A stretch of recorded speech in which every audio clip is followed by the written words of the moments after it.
इन Jesus name. और आप सबको यीशु के नाम से हार्दिक अभिनंदन। और हम लोग हमेशा इजराइल को ब्लेस करते हैं। So we will read from the book of जजेस chapter 2 and verse 1 to bless Israel. Israel को आशीषित करने के लिए हम न्यायों का किताब उसका दूसरा अध्याय का पहला पद में पढ़ेंगे। Then the angel of the Lord came up from Gilgal to Bochim and said, I led you up from Egypt and brought you to the land of which I swore to your fathers. And I said, I will never break my covenant with you. यहोवा का दूत गिलगाल से बोकीम को जाकर कहने लगा, मैंने तुमको मिस्र से ले आकर इस देश में पहुंचाया है जिसके विषय में मैंने तुम्हारे पुरखाओं से शपथ खाई थी। और मैंने कहा था, जो वाचा मैंने तुमसे बांधी है उसे मैं कभी ना तोड़ूंगा। So the covenant that God made with Abraham, Isaac and Jacob be fulfilled, so let them have the land without any problems. Let that be our prayer. परमेश्वर ने जो वायदा किया, वाचा बांधा अब्राहम, इसहाक और याकूब से, उसको परमेश्वर तोड़ूंगा नहीं बोलता है। तो परमेश्वर उस प्रकार इस्राएल को, देश को आशीषित करे। Amen. Praise the Lord. और बीमारों के लिए प्रार्थना करिएगा। Let's pray for the sick in the church. May God perform miracles for them. और आज हम लोग प्रभु भोज भी है, और प्रभु भोज के कारण आज हम लोग वचन से प्रभु यीशु मसीह के लहू के विषय में आज हम कुछ बातों को सुनने जा रहे हैं। ठीक है, about the blood of Jesus. That's why we read also from the book of Hebrews chapter 9. We will read 1 Peter chapter 1 verses 18 and 19. पहला पत्रस उसका पहला अध्याय 18 और 19 पद पढ़ेंगे। Knowing that you are not redeemed with corruptible things like silver or gold from your aimless conduct received by tradition from your fathers, but with the precious blood of Christ, as of a lamb without blemish and without spot. क्योंकि तुम जानते हो कि तुम्हारा निकम्मा चाल चलन जो बाप दादों से चला आता है, उससे तुम्हारा छुटकारा चांदी सोने अर्थात नाशवान वस्तुओं के द्वारा नहीं हुआ, पर निर्दोष और निष्कलंक मेमने अर्थात मसीह के बहुमूल्य लहू के द्वारा हुआ। Yes. So let's Lord, we pray that He will speak to every one of us and let us understand the preciousness of your blood. प्रभु हमसे बातचीत कर आपके लहू के बहुमूल्यपन को और हम समझने वाले बन सके। धन्यवाद यीशु के नाम में, आमेन। Praise the Lord. और जब हम लोग बाइबल पढ़ते हैं, पुराने नियम के समय में there was a feast. It was called as Day of Atonement. पुराने नियम में 7 पर्वों को परमेश्वर ने इस्राएलियों को दिया। उसमें एक पर्व था डे ऑफ अटोनमेंट, मतलब प्रायश्चित का दिन का पर्व, और वो 7वां महीने के 10वां दिन मनाया जाता था। That was celebrated on the 10th day of the 7th month. और आपको मालूम है पुराना नियम के समय में साल में एक बार वनली महायाजक, केवल महायाजक जो है महापवित्र स्थान में प्रवेश कर सकता था। मतलब साल में एक बार, और वो भी एक ही व्यक्ति, वो कौन है? महायाजक महापवित्र स्थान में प्रवेश कर सकता है और कोई भी नहीं प्रवेश कर सकता।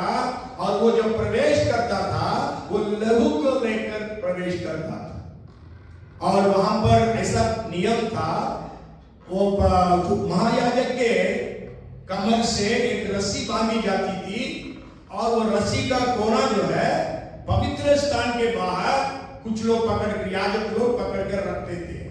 क्यों? क्योंकि यदि यह महायाजक बिना पवित्रता उस महापवित्र स्थान में प्रवेश कर देता है तो वहीं पर वो मारा जाएगा। परमेश्वर वहीं पर उसको मार देगा। तो कोई नहीं जा सकता अंदर महायाजक के अलावा, और एक ही महायाजक एक समय में रहता है। इसलिए याजक लोग क्या करते थे? बाहर रस्सी पकड़ कर रहते थे। यदि वो मर गया तो उसका लाश को खींचने के लिए। तो 7वां महीने के 10वां दिन प्रायश्चित का दिन का पर्व हुआ करता था। उस समय महायाजक खून को लेकर मतलब जानवर का जो लहू है जो बलिदान किया गया है उसका लहू को लेकर वो 7 बार उस वाचा के संदूक में छिड़कता था. He used to take the blood of the animal that was sacrificed and he used to sprinkle the blood of that animal, a lamb or a bull, on the ark of the covenant 7 times. तो इसलिए यदि आप नया नियम में पढ़ेंगे और पढ़ते हैं हम समझ सकते हैं Jesus also shed his blood 7 different places. यीशु मसीह ने अपने लहू को 7 अलग अलग स्थानों में या 7 तरीकों में बहाया है. तो उसी के ऊपर आज हम लोग मनन करने जा रहे हैं. तो आप उसको आप पढ़ लेना. लूका लेवी व्यवस्था उसका 16वां अध्याय में आप 14 और 19वां पद में 7 बार छिड़कना लिखा है लेकिन पूरा 16 अध्याय पढ़िएगा. You read Leviticus chapter 16 verses 14 and 19 speak about sprinkling 7 times, but you read the entire chapter, it speaks about the day of atonement. Okay, तो अब यीशु मसीह ने जो 7 जगह में या 7 बार अपने लहू को छिड़काया और इसके बारे में हम देखेंगे. आप बताइए यीशु मसीह कहां-कहां ये कैसे अपने लहू को छिड़काया है. बोलिए.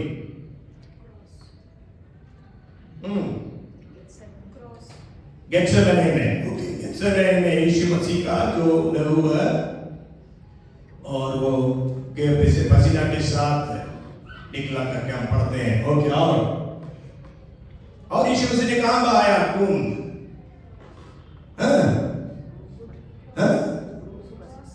क्रॉस पे. क्रॉस बोलिए ना अच्छे से. क्रॉस पे. और कौन जगह बहाया? घोड़े मारे जा रहे थे और कांटों का ताज जब पहनाए थे और क्योंकि क्रूस में हो गया ना और क्रूस पे एक और तरीके से भी हुआ था. Okay, very good.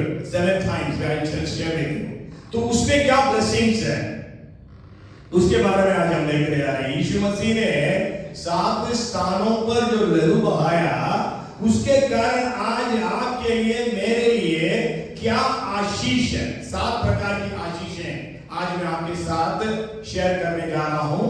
मतलब Jesus shed his blood in 7 different ways or 7 different places. What are the spiritual, so what are the blessings because of the the shedding of the blood of Jesus?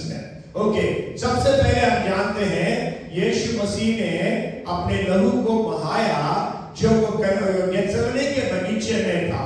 When Jesus was in the garden of Gethsemane and he was praying, we know the blood came out of his sweat pores.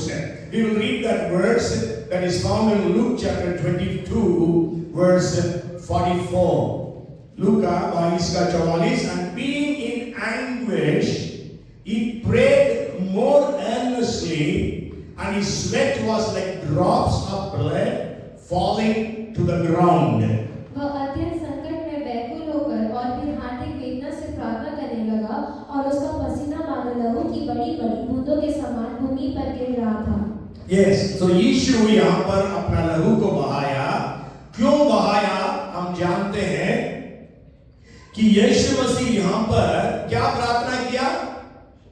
ये कटोरा मुझसे टलने दे तो भी मेरी इच्छा नहीं तेरी इच्छा पूरी हो जाए. पिता से प्रार्थना किया मेरी इच्छा नहीं परंतु तेरी इच्छा पूरी हो जाए.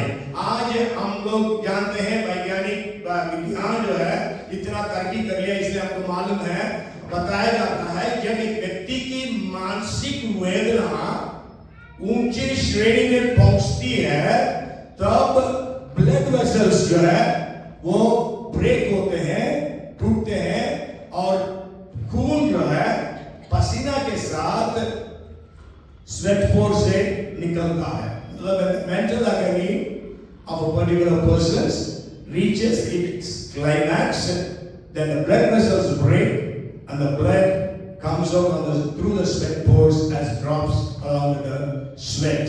तो यीशु मसीह की जो वेदना, व्याकुलता इतने ऊंचाई पर पहुंच गई और यीशु मसीह जो है खून का पसीना बहाया। और इससे हम क्या देखते हैं, प्रभु यीशु मसीह ने हमारे लिए विल पावर की आशीष देता है। विल पावर, आपको मालूम है एदेन के वाटिका में आदम और हवा ने क्या किया, विल पावर को खो दिया। मतलब they could not say no to their will and yes to God's will.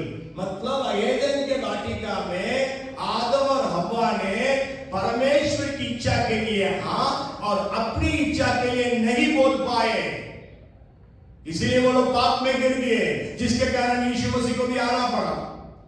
तो आज यीशु मसीह जो है उस गार्डन के गेत्सेमने के बगीचा में जब उस प्रकार उसने खून बहाकर हमारे लिए इस बात को प्रकट करता है, परमेश्वर पिता तेरी इच्छा पूरी हो, मेरी इच्छा नहीं। So we can say, I was thinking what kind of blessing is released because of this shedding of the blood of the Garden of Gethsemane। मैं सोच रहा था गार्डन गेत्सेमने के बगीचा में इस प्रकार यीशु मसीह ने खून बहाया, इसके द्वारा किस प्रकार की आशीष मानव जाति के लिए आज प्राप्त है। तो मैंने इस डिसीजन में आया, मीन्स डिसीजन मेकिंग ब्लेसिंग, मतलब फैसला करने की आशीष। आज आपको मालूम है आपके डिसीजंस के कारण आपका भविष्य है। Decisions determine your destiny. Decisions are a reflection of our morals. निर्णय हमारी नैतिकता का प्रतिबिंब है। Decisions shape our destiny, our identity। निर्णय हमारी पहचान का आकार देते हैं। Decisions determine our future। निर्णय जो है हमारा फैसलाएं जो है हमारे भविष्य तय करते हैं। So Jesus, by shedding the blood in the Garden of Gethsemane, wants to bless us in our decision making ability। Okay, आपको हमको मालूम है because of the decisions which the missionaries made. Missionaries ने जो फैसला किया, जिसके कारण वो अपना देश को छोड़कर अलग अलग देशों में आए, भारत में भी आए, अफ्रीका में आए और अलग अलग देशों में आए, एशिया के अलग अलग देशों में आए। और उसके द्वारा हम जानते हैं आज हम मसीही कहलाए जाते हैं। आज हम जानते हैं कि द विल पावर, आज हमें प्रभु यीशु मसीह ने गेत्सेमने के बगीचे में अपने आप को बलिदान करने के लिए जब समर्पित किया, ये कटोरा टल जाए, मेरी इच्छा नहीं तेरी इच्छा पूरी हो। मतलब ये कटोरा टलने का नहीं है, मुझे पिता की इच्छा पूरी करना, मुझे कलवरी क्रूस पर बलिदान करना है। इस बात का फैसला यीशु मसीह ने वहां किया। उसने विल पावर, अपना डिसीजन मेकिंग पावर को वहां पर प्रकट किया। मैं हमेशा कहता हूं यीशु मसीह का 2 टाइम परीक्षाएं आई। Jesus had 2 temptations. One was from Satan when he was fasting for 40 days। जब 40 दिन उपवास किया, उस समय शैतान के तरफ से उसको परीक्षा आई थी, जिसका हम मत्ती 4, लूका 4, मरकुस 1 अध्याय में पढ़ते हैं। लेकिन दूसरा जो टेम्पटेशन आया वो यीशु मसीह को स्वयं से आया। मतलब यीशु मसीह को कलवरी क्रूस पर जाना है कि नहीं जाना, क्योंकि उसी के लिए यीशु मसीह आया। लेकिन कलवरी क्रूस पर जाना आसान बात नहीं है यीशु मसीह के लिए। इसलिए यीशु मसीह को एक परीक्षा आई, हे पिता तेरी इच्छा हो तो इसको टलने दे, मैं नहीं कर पाऊंगा। लेकिन यीशु मसीह वो 3 घंटे प्रार्थना किया, है ना, उन्होंने 3 बार 1-1 घंटे प्रार्थना किया। किया, उसके बाद एक फैसला किया मुझे कलवरी क्रूस पर जाना ही है, तो प्रभु यीशु मसीह ने पिता तेरी इच्छा पूरी हो करके अपने आप को समर्पित किया। डिसीजन मेकिंग पावर आज परमेश्वर हमको देता है। आपको मैं बताऊं, ये आंकड़े पहले भी बताया हूं, आपको मालूम है विलियम कैरी है 1793 में भारत में मिशनरी के रूप में आया, जिसको हम लोग कहते हैं father of modern missionaries, William Carey 1793। जरूर उसके पहले जरूर मिशनरीज आए हैं। यदि आपको मालूम हो 1706 में तमिलनाडु में एक मिशनरी आया था जर्मनी से, उसी ने तमिल बाइबल को ट्रांसलेट किया। सो सबसे पहले अनुवाद की गई बाइबल जो है भारतीय भाषाओं में वो तमिल है। लेकिन 1793 से मिशनरीज आना शुरू हो गए और उस समय बताया जाता है इन 1793 में 98% of the Christians lived in the western countries.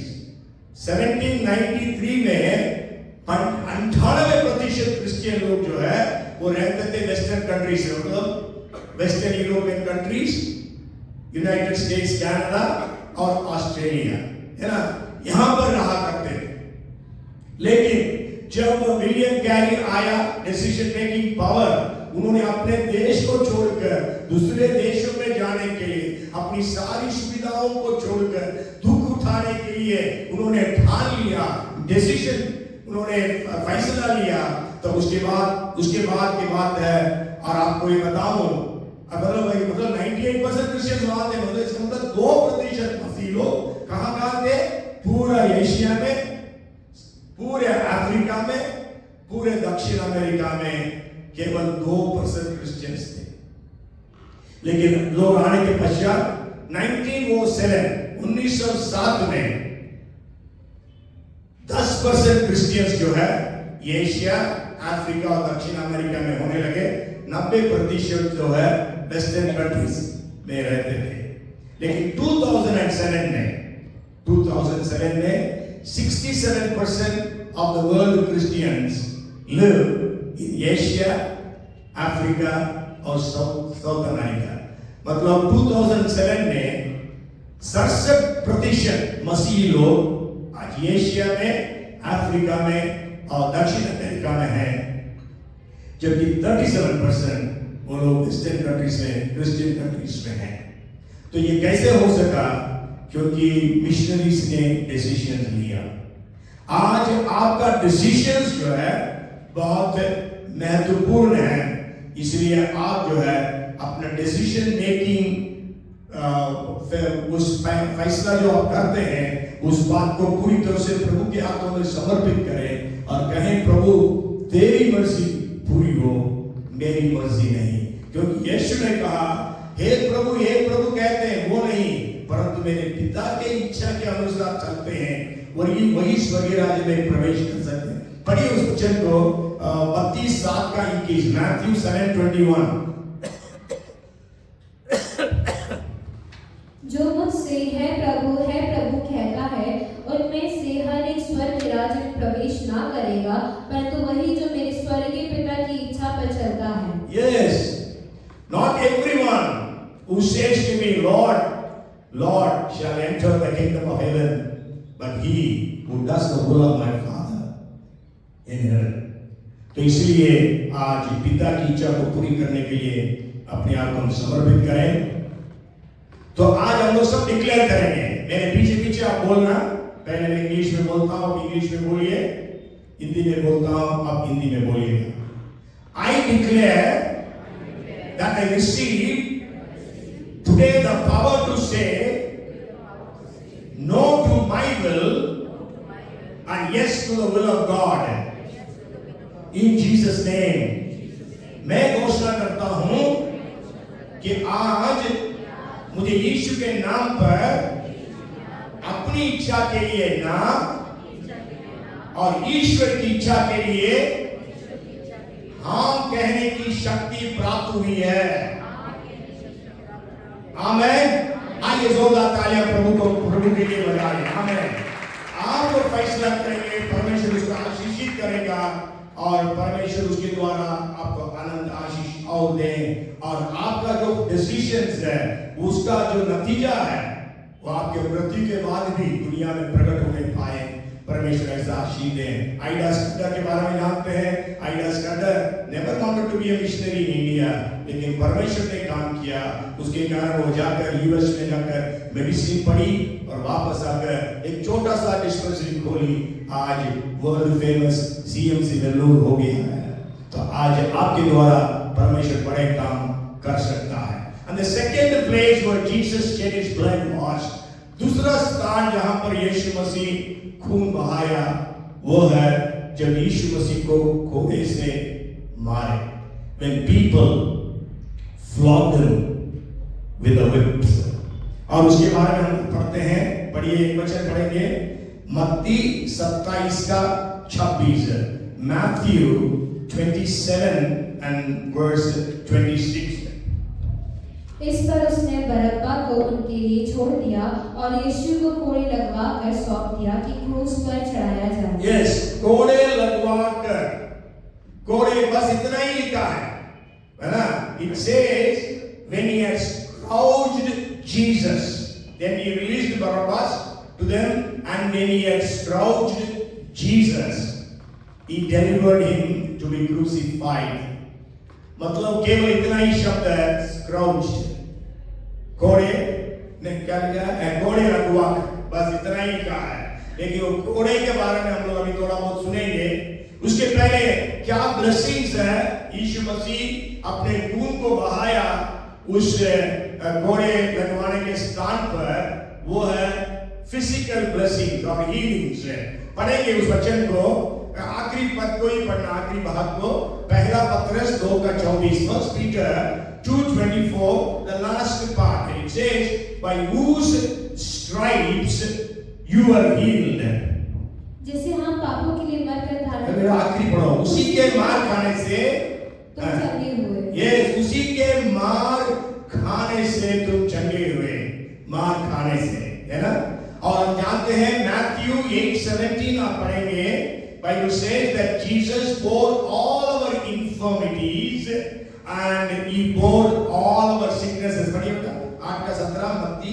उसने आप हमारी दुर्बलताओं को ले लिया और हमारी बीमारियों को उठा लिया। So the blessing when Jesus was flogged was the physical blessings। First is decision making blessing, second is physical blessings।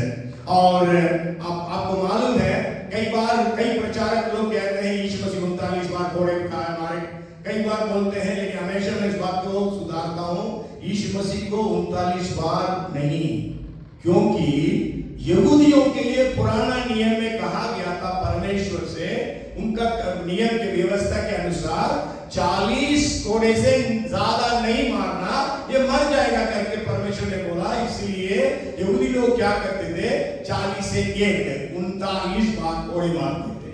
लेकिन यहाँ पर यीशु मसीह को कोड़े मारने वाले यहूदी नहीं थे, यहाँ पर यीशु मसीह को कोड़े मारने वाले रोमी लोग थे।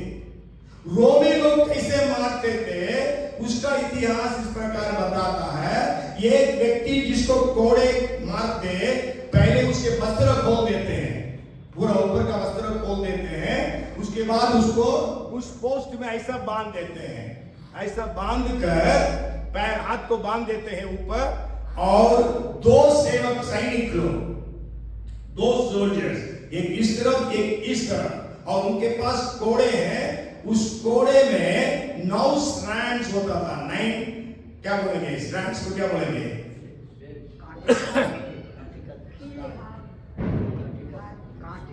कांटा नहीं, 9 strands. Strands is different. Her strand में एक हड्डी का टुकड़ा, एक कोई लोहे का टुकड़ा फंसाया जाता था। तो स्ट्रैंड्स को क्या बोलेंगे आप इसको? 3 धागे से बटी हुई डोरी नहीं टूटेगी, धागे बोलेंगे, है ना? धागे भी सही शब्द नहीं है। ओके, सो 9 स्ट्रैंड्स रहता था, उसमें 9 चीजें, नुकीली चीजें उसमें लगाई जाती थी, और दोनों सोल्जर्स एक के बाद एक इस अपराधी के ऊपर मारते थे। two soldiers with all their might, they used to whip the criminal. और यहां पर यीशु मसीह को मारा। और इतिहास बताता है जब स्क्राउजिंग होती थी रोमी के, उसी में लोग मर जाते थे, अपराधी लोग, है ना, उसी में अपराधी लोग मर जाते थे। लेकिन यीशु मसीह को पता नहीं कितने बार उन्होंने मारा। और ऑक्सफोर्ड यूनिवर्सिटी का जो रिसर्च टीम बताती है, यीशु मसीह के शरीर में there were 5,480 wounds, 5,780 घावें थी, जिसमें 150 deep wounds, 150 wounds जो है वो बहुत गहरी थी। बाइबल क्या कहती है, एक वचन पढ़िए, उन्होंने क्या किया यीशु मसीह के पीठ पर, उसका भविष्यवाणी के रूप में भजन में लिखा हुआ है, Psalms 129 and verse 3, the plowers plowed upon my back. हलवाओं ने मेरी पीठ के ऊपर हल चलाया और लंबी लंबी रेखाएं की। Yes, हिंदी में अच्छा है ना? हलवाओं ने मेरी पीठ के ऊपर हल चलाया। हल चलाने मतलब समझ गए ना हम लोग? यीशु मसीह के पीठ पर क्या किया? हल चलाया और लंबी लंबी रेखाएं की। मतलब यीशु मसीह का पूरा शरीर का वो फ्लैश जो है निकला हुआ है। आप सोच सकते हैं यीशु मसीह ने ये क्यों सहा? जब यीशु मसीह सहता था, किसके बारे में सोच रहा था? आपके बारे में, मेरे बारे में। 2024 में ऐसे लोग होंगे, हमारे लिए यीशु ने ऐसा कहा है। और उस लहू को याद करने के लिए आज हम आए हैं। ऐसा बहाया हुआ लहू कितना गंभीरता से हमें दाखरस और रोटी में से भाग लेना जरूरी है। हम लोग सोचते हैं फर्स्ट संडे है, कम्युनियन है, चलो ले लेंगे। रिचुअलिस्टिक हो गया है आज दुनिया में कम्युनियन सर्विस। उससे गंभीरता को हमें समझना जरूरी है। ओके, अभी हम लोग डिक्लेयर करेंगे। Come, declare after me. I declare today every sickness and disease to leave my body and my family in Jesus' name. My healing has been paid fully by my Lord Jesus. I am healed now in the name of Jesus. आमेन। मैं आज घोषणा करता हूं और आदेश देता हूं कि प्रत्येक बीमारी मेरे जीवन और मेरे परिवार से यीशु के नाम से निकल जाए। मेरी चंगाई का भुगतान मेरे प्रभु यीशु ने 100% कर दिया है। अब मैं चंगा हूं यीशु के नाम पर। आमीन। आइए जोरदार तालियां बजाएं यीशु को। Amen. And the third place where Jesus shed his blood, तीसरे स्थान जहां पर यीशु मसीह ने अपने लहू को बहाया, जरूर बाइबल में नहीं लिखा है, और वो है internal bleeding.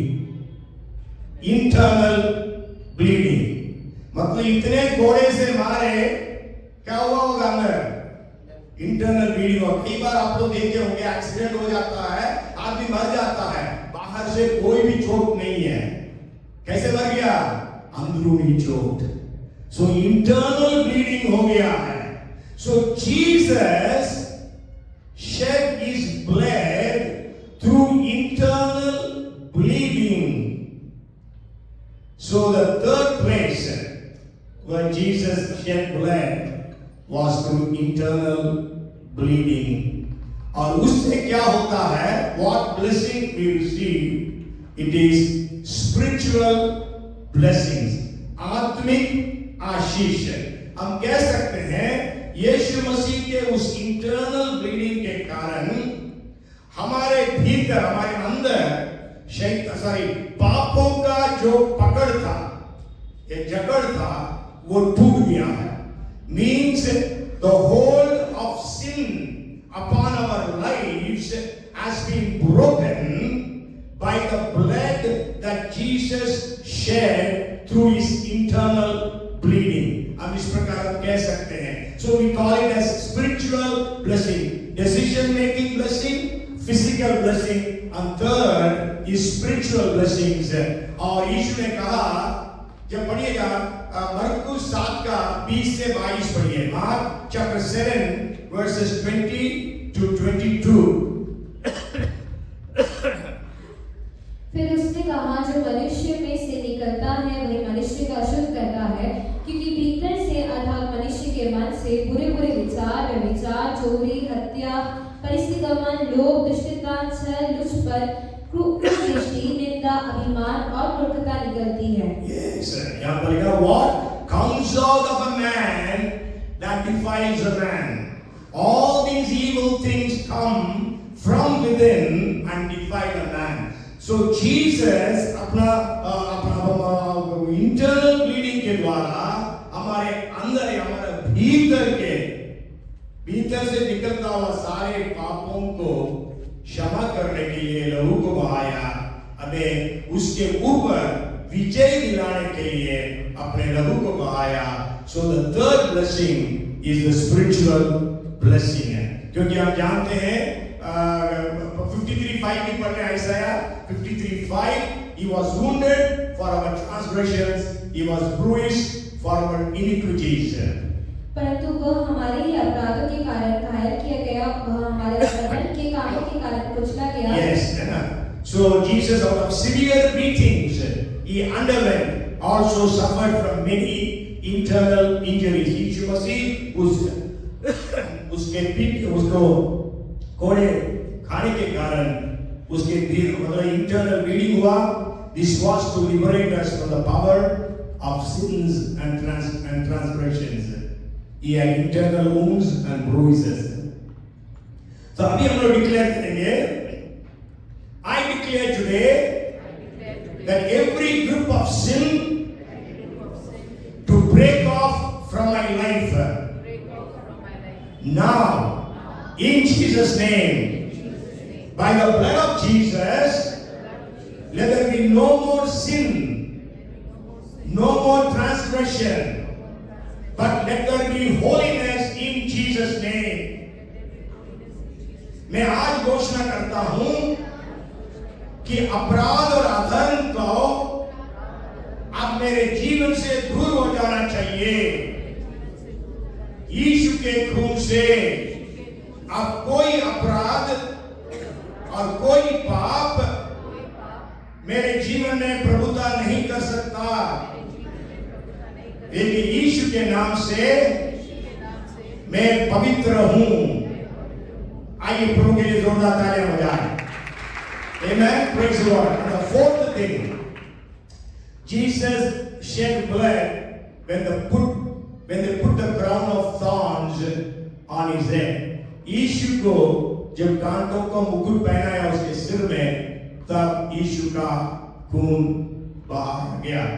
We will read one verse.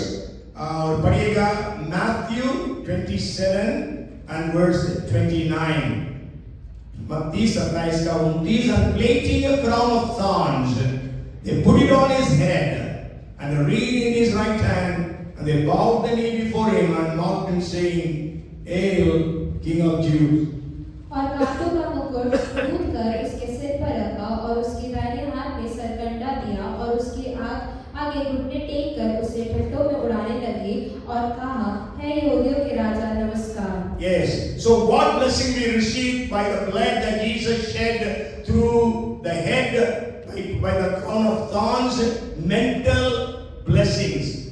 Jesus has earned for us peace of mind and healing from all mental depression and torments.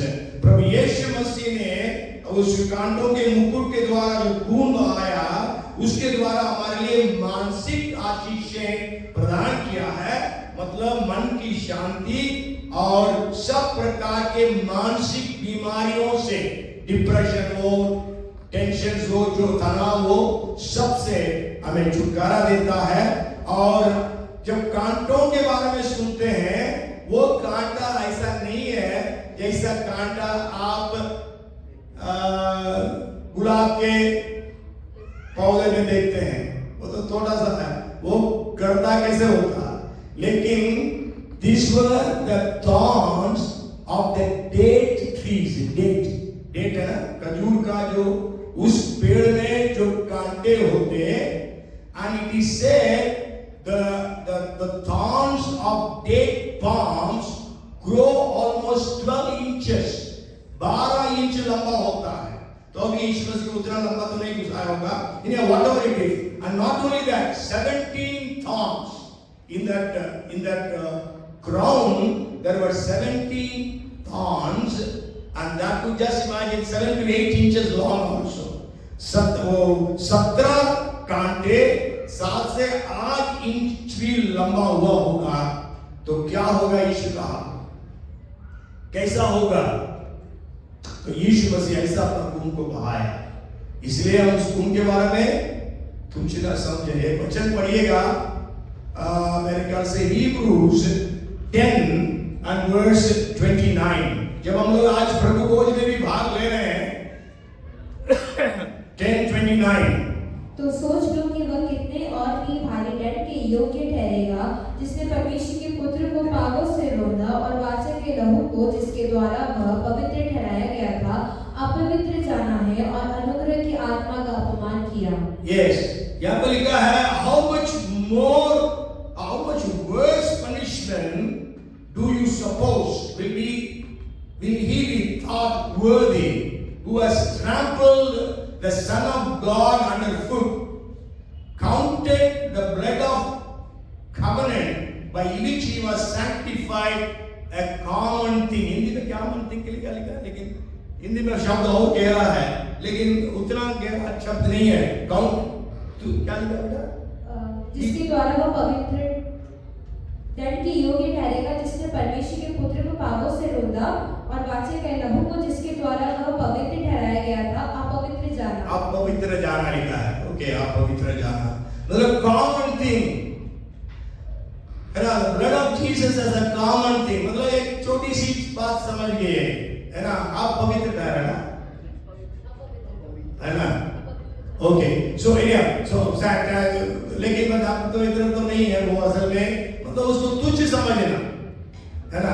आप पवित्र नहीं, तुच्छ समझना। यीशु के लहू को हम तुच्छ समझते कई बार, बस लेके आगे आप ले लिए।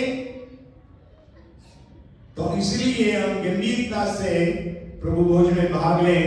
सो आज हम जानते हैं किस प्रकार का एगनी, दर्द, वेदना यीशु मसीह सहा होगा। क्राउन ऑफ थॉर्न्स जब उसके ऊपर लगाया गया।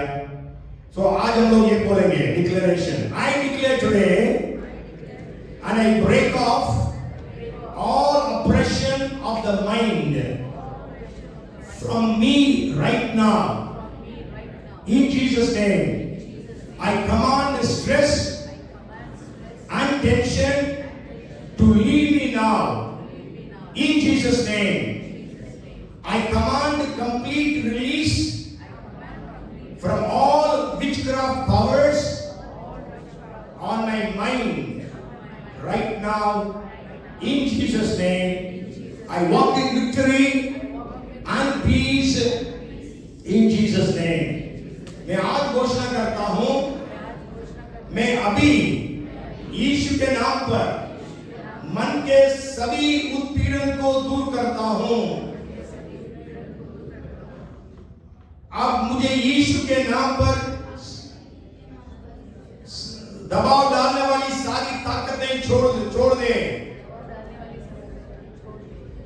यीशु के नाम पर अपने दिमाग पर सभी जादूटोना शक्तियां पूरी तरह से निकल जाएं।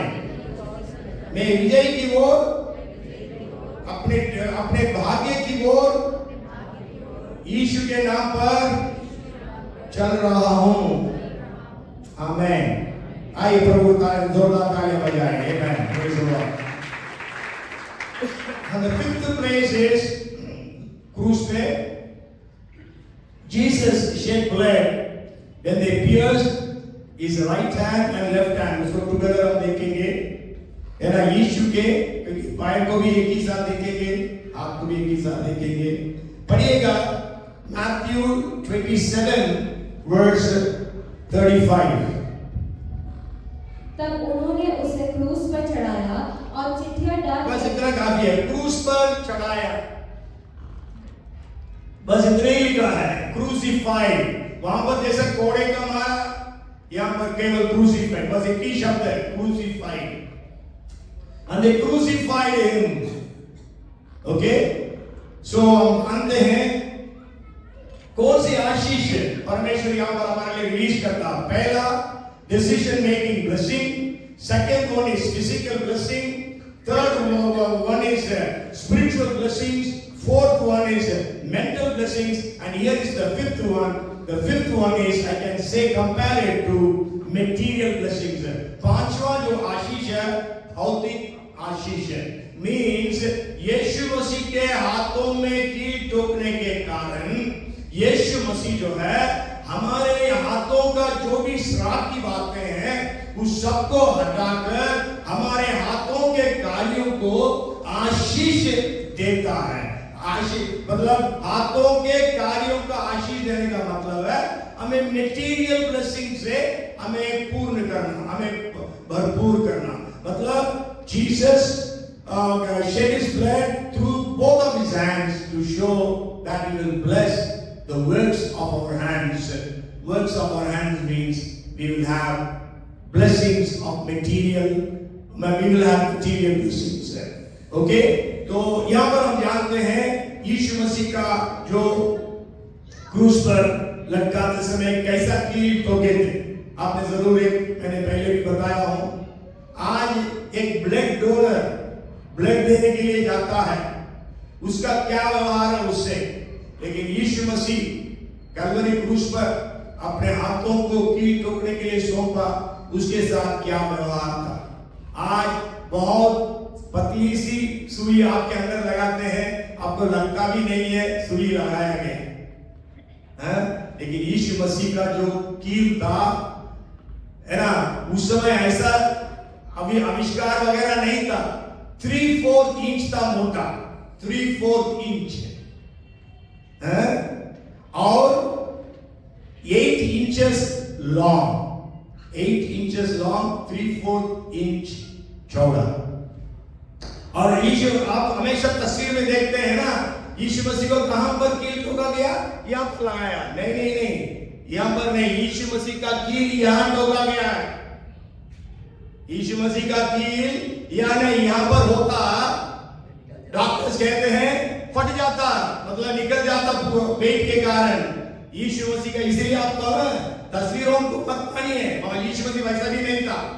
तस्वीरों में यीशु को देखते हैं ना, इसलिए हमारे घर में कोई भी यीशु मसीह का तस्वीर नहीं है। कई लोग यीशु मसीह का तस्वीर भी रखते हैं, है ना, यीशु मसीह का क्रूस पर टांगते हुए भी रखते हैं। यीशु मसीह को कभी भी अपने घर में टांगा हुआ यीशु मसीह मत रखिए, क्योंकि यीशु मसीह मृत्युओं से जी उठा है। यीशु मसीह उस क्रूस पर नहीं है, यीशु मसीह को यहां पर लगाया है। आपको दर्द होता बोलते हैं, तुरंत आपके लिए नर्स आकर मटन करती है, वहां पर यीशु मसीह को दर्द है, कुछ भी है, ऐसा वो सिपाही लोग ऐसा खींच कर ऐसा मारे होंगे।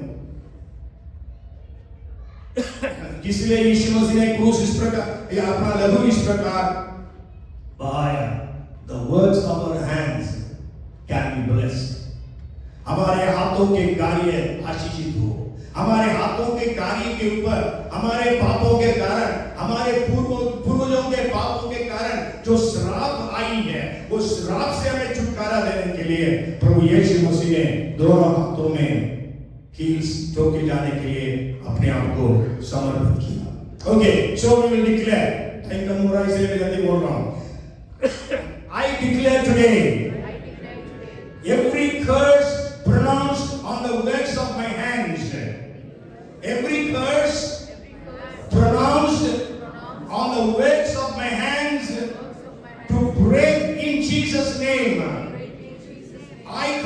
command every bondage of hands to leave me in the name of Jesus. I command a divine cleansing upon my hands by the blood of Jesus. Let the blessings be restored to me, and may I receive power to prosper from today in Jesus name. मैं आज आदेश देता हूं अपने हाथों के कार्यों पर बोले गए प्रत्येक श्राप यीशु के नाम से तोड़े जाए। हर बंधन को यीशु के नाम से मुझे छोड़ने को आज्ञा देता हूं। मैं यीशु के रक्त से अपने हाथों को पवित्र होने देता हूं। मेरे विरासत में मुझे जो कुछ होना है वो सब कुछ मुझे प्राप्त होने पाए। और आज के दिन से मैं समृद्ध होने की शक्ति प्राप्त करता हूं यीशु के नाम से, आमेन। आइए तालियां बजाएं प्रभु के लिए, हालेलुया, प्रेज गॉड। और सिक्स्थ ब्लेसिंग हम जानते हैं, यीशु के पैरों को कील से ठोका। हाथों में पैरों में कील से ठोकने को बस एक ही शब्द से बोल दिया, क्रूसिफाइड। इंग्लिश में, हिंदी में क्रूस पर चढ़ाए। यीशु मसीह 6 घंटे वहां पर लटक रहे थे। जैसा मैंने बोला 3/4 इंच चौड़ा और 8 इंच। और यीशु मसीह के लेफ्ट पांव नीचे, उसके ऊपर राइट पांव इस प्रकार रख के उनको यहाँ पर मतलब पैर के यहाँ पर उन्होंने कील ठोका और यीशु मसीह उस प्रकार अपने खून को बहाया। मतलब पैरों में कील ठोकने के द्वारा हमें कौन से आशीष प्राप्त होती है? वो है पावर ऑफ अथॉरिटी। मतलब सोशल ब्लेसिंग हम बोल सकते हैं। Social blessing means we will have dominion of authority. हमारे पास अधिकार और हमारे पास प्रभुता होगी। एक वचन पढ़िएगा, उत्पत्ति 1:28, genesis chapter 1 and verse 28. Then God blessed them and God said to them, be fruitful and multiply, fill the earth and subdue it, have dominion over the fish of the sea, over the birds of the air, and over every living thing that moves on the earth. और परमेश्वर ने उनको आशीष दी और उनसे कहा, फलो और पृथ्वी में भर जाओ और उसको अपने वश में कर लो और समुद्र की मछलियों तथा आकाश के पक्षियों और पृथ्वी पर रेंगने वाले सब जंतुओं पर अधिकार रखो। Yes, so अधिकार, dominion, God gave to Adam and Eve, so they lost it when they showed their right to Satan। जब उन्होंने पाप किया, अपने उस अधिकार को खो दिया और यीशु मसीह अपने आप को उस प्रकार बलिदान करने के द्वारा उस अधिकार को हमें फिर से प्राप्त किया है। यीशु मसीह ने क्या बोला?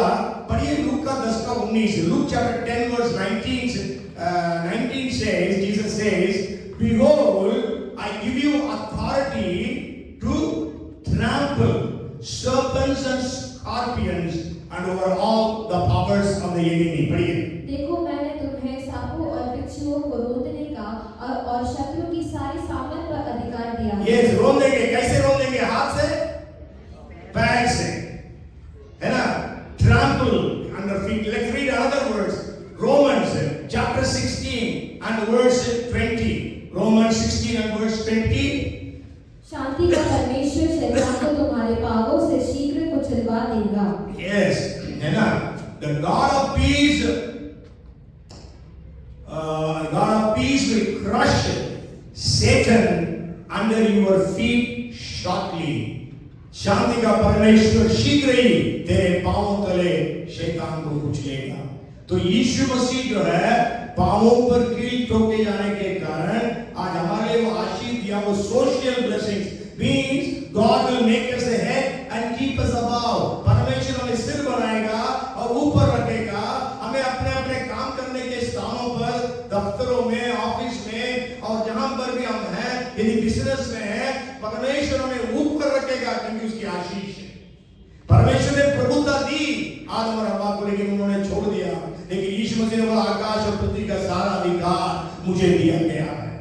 तो शैतान के कामों को नाश करने के लिए परमेश्वर ने रखा है। और कलीसिया जो है यीशु मसीह के शरीर है। यीशु मसीह के शरीर के नीचे सब कुछ है करके हम लोग बाद में पढ़ लीजिएगा। इफिसियों पहला अध्याय का 20वां पद से आप पढ़ेंगे, पता चलेगा।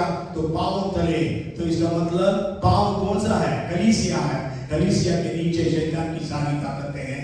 तो इसलिए आज हमारे पास वो अधिकार है। तो dominion and authority, so that is social blessings. परमेश्वर अपने लोगों को पृथ्वी के नमक, संसार की ज्योति के रूप में रखा है। हमें एम्बेसडर्स ऑफ क्राइस्ट बनाया है। ये हमें मसीह का राजदूत बनाया है और परमेश्वर इस प्रकार हमें आशीषित किया है। एक बार एम्बेसडर के बारे में फिर से बता दूं। आपको मालूम है भारत में एम्बेसडर्स वो होते हैं जो IFS पास करते हैं, इंडियन फॉरेन सर्विस है। इंडियन फॉरेन सर्विस आपको मालूम होगा एक साल में केवल 2 ही लोग उत्तीर्ण होते हैं। Only 2 people become IFS officers in India, whole of India। 140 crore लोगों में कितने लोग? Only 2 people। On date, all over the world, there are only 600 IFS officers all over the world।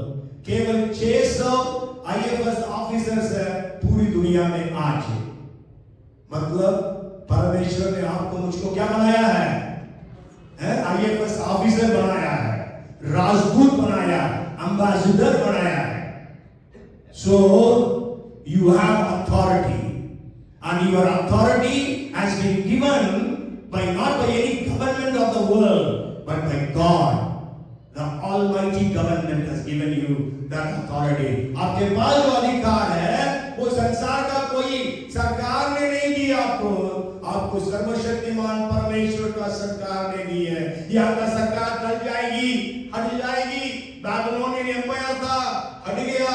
Persian empire आया, हट गया। ग्रीस एम्पायर, यूनानी साम्राज्य आया, खत्म हो गया। अलेक्जेंडर ग्रेट खत्म हो गया और उसके बाद रोमन एम्पायर सब खत्म हो गया। लेकिन यीशु का राज्य आने वाला जिसका कभी अंत नहीं होगा। और परमेश्वर हमें राजदूत बनाया, हमें सोशल ब्लेसिंग्स के लिए। इसलिए आप जहां हैं आप याद रखें परमेश्वर आपको वहां पर आशीषित करेगा। कल डॉली मेरे को एक वीडियो सुना रही थी। एक पास्टर था, पास्टर नहीं वो कैप्टन सैमुअल करके, शायद कुछ लोग सुने होंगे।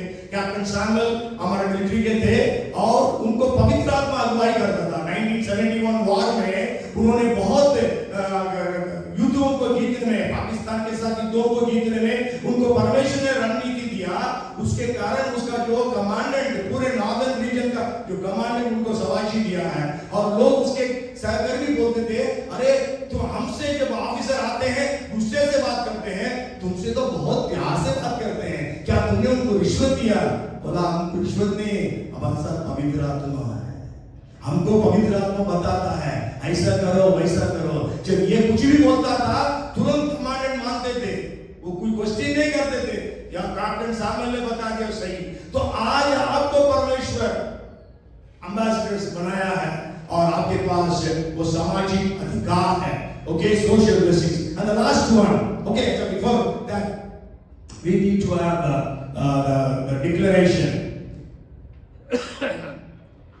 I decree today all my defilement on my feet be washed away in Jesus' name। Let my dominion be restored to me, and may God make all my enemies to be subject unto me in Jesus' name। मैं आज आदेश देता हूं कि यीशु के नाम में मेरे पैरों की सारी अशुद्धियां धो दिया जाए। मेरे प्रभुत्व मुझे और अधिकार मुझे वापस लौटा दिया जाए और प्रभु यीशु मुझे मेरे सारे शत्रुओं को मेरे पांवों तले कर दें यीशु के नाम से आमेन praise the Lord and the seventh thing is आइए तालियां बजाएं hallelujah praise the Lord आप ambassador of Christ हैं तो इस बात को याद रखें the last thing seventh thing और आज मैं ही आज प्रभु भोज का भी विधि कह रहा हूँ इसलिए मैंने इस विषय को मैंने लिया आज प्रभु के मतलब यीशु के लहू के बारे में मैंने सुना है seventh as we heard यीशु को पढ़िए उस वचन को John 19:34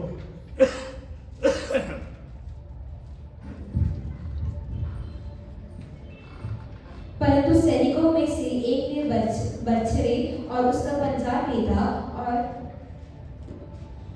बच्चे से उसका पंजर भेदा और उसमें से तुरंत लहू और पानी निकला but one of the soldiers pierced his side with a lance and instantly there came out blood and water so what blessing emotional blessings fullness of joy fullness of joy comes up okay यीशु मसीह का side को उसने पंजर किया okay और इस प्रकार की आशीष मिलती है और ये बताया जाता है Jesus died of broken heart है यीशु मसीह जो है टूटे हुए दिल के साथ मरा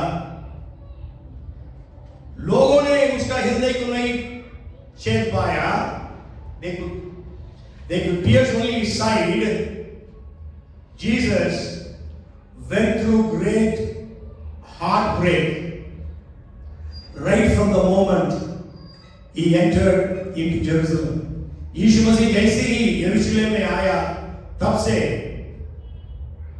वो मतलब ऐसे उसका हृदय टूटता गया first he was betrayed by Jesus उसी का चेला ने यीशु मसीह को पकड़वाया पतरस ने यीशु मसीह को इनकार किया Peter denied Jesus and all his disciples rejected him they deserted him and they आपको मालूम है सारे चेले छोड़कर चले गए आज डॉली बोल रही थी शिव पे कोई भी छोड़कर नहीं गया 50 लोग उसके साथ आखिरी तक हैं लेकिन यीशु मसीह के चेले यीशु मसीह को छोड़कर चले गए the crowd which shouted Hosanna Hosanna blessed is the one who comes in the name of the Lord उन्होंने पिलातुस के सामने बोला crucify him जो भीड़ यीशु मसीह के लिए बोला होसाना प्रभु के नाम पर जो आता है होसाना करके चिल्लाने वाले वही भीड़ पिलातुस के सामने बोली क्रूस पर चढ़ाओ they rejected Jesus and they released Barabbas उन्होंने यीशु को इनकार कर दिया बरअब्बास को रिहा करा दिया यीशु मसीह तकलीफ उठाते हुए गया उसकी मां यीशु मसीह की मां यीशु मसीह को नंगा क्रूस पर लटकते हुए देखी आपको मालूम है जी जब फोटो डालते हैं उसमें थोड़ा सा उनका प्राइवेट पार्ट्स को डाल देते हैं लेकिन यीशु मसीह died completely naked that was the way they used to humiliate the criminals and his mother saw that he felt abandoned by his own father my God why have you forsaken me परमेश्वर ने उसको छोड़ दिया त्याग दिया he didn't even call God as father that time उसने यीशु मसीह पिता नहीं बोला जरूर फर्स्ट वर्ड्स में बोला Hey Father, forgive them for they do not know what they do. पहली वाणी में पिता ने क्षमा कर, आखिरी वाणी में पिता तेरे हाथों में मैं अपने आत्मा सौंपता हूँ. लेकिन बीच में चौथा वाणी में हे मेरे परमेश्वर तूने मुझे त्याग दिया. Betrayal, grief, abandonment, rejection, all these things gripped the heart of our Savior and caused him much anguish. Even as he hung on the cross for 6 hours, ये सारी बातें यीशु मसीह को तोड़ दी थी।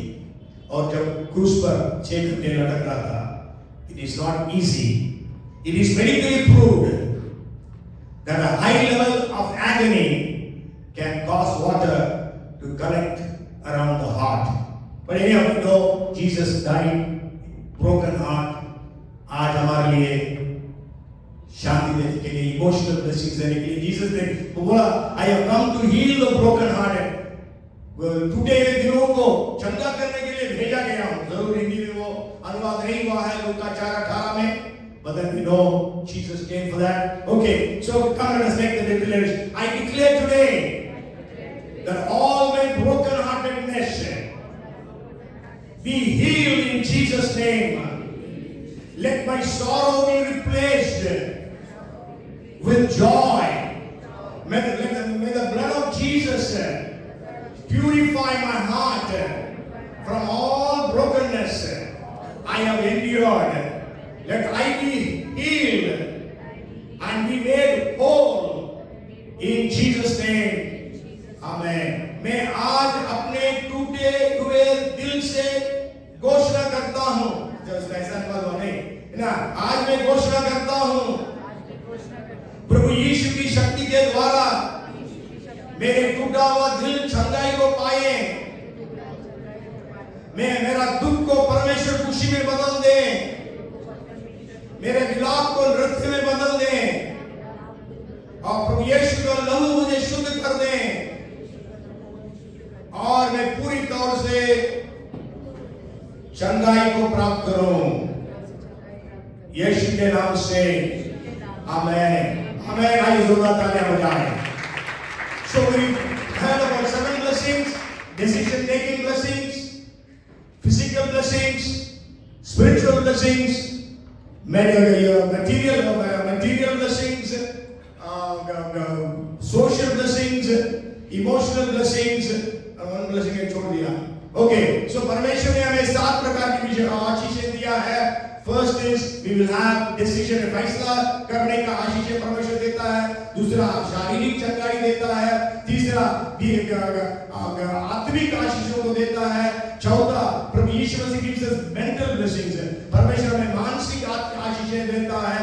और पांचवा प्रभु हमारे लिए material blessings, भौतिक आशीषें देता है, हमारे हाथों के कार्यों को ब्लेस करता है। छठवां परमेश्वर हमारे लिए सामाजिक आशीष देता है, सोशल ब्लेसिंग हमें सिर बनाता है। और सातवां परमेश्वर हमारे टूटे दिलों को चंगाई देता है, इमोशनल ब्लेसिंग्स, भावनात्मक तौर से हमें परमेश्वर चंगाई देता है। और आज इन सब बातों को याद करते हुए यीशु ऐसा आपके लिए मेरे लिए अपने पवित्र लहू को बहाया है। हमें कितना धन्यवादित होना चाहिए।